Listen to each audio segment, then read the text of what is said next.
newest product, introducing CardioLife. Ito ang favorite ko ngayon, si CardioLife.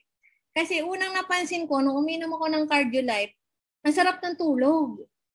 Kasi yung vitamin K2, ang benefit po niya, pag mataas ang vitamin K2 mo sa dugo, yung mga calcium na pwedeng bumara sa blood vessels mo, na pwedeng mag-cause ng aneurysm, stroke at high blood mo, hindi na mabubuo yung calcium kasi yung calcium dadalhin ni vitamin K papunta sa buto mo. So doon siya dapat magstay sa buto, hindi sa arteries. Kasi kapag sa arteries siya nagpunta at nanigas yan doon, delikado yun. Pwede kang ma-heart attack or ma-stroke anytime. So yun po yung kagandahan ni vitamin K2.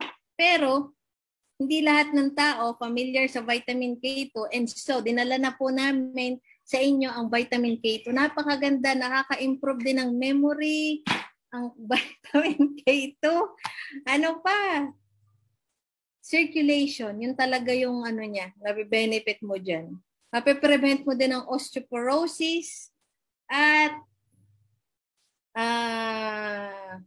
yun ang vitamin K2. Maganda po siya. Highest form of vitamin K2 is Minoquinone 7. So hindi yan basta-basta nahahanap sa labas. Pero dito po, proud po kami na Lifestyles has produced a quality product, vitamin K2 in the form of CardioLife. Kaya wag niyo po itong imimiss. Inumin niyo din po yan. Sabi nga yung apat, the Fantastic Four. Oh, di ba? Yung apat na yun, pag iniinom mo lahat, ganda ng health mo, ganda ng arteries mo. Kasi sabi nga dito, how much do you care for your body? Iisa lang yung katawan natin. Karamihan kasi sa mga tao, lalo na yung Pinoy, may masakit na, hindi pa nagpapacheck up.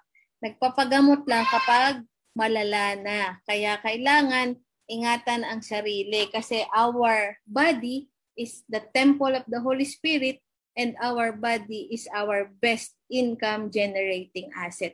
Pag pinabayaan mo yan, hindi ka na kikita. Hindi ka na magkakapera kasi ano ka na, liability ka na. Kailangan mo na magpagamot ng magpagamot. So,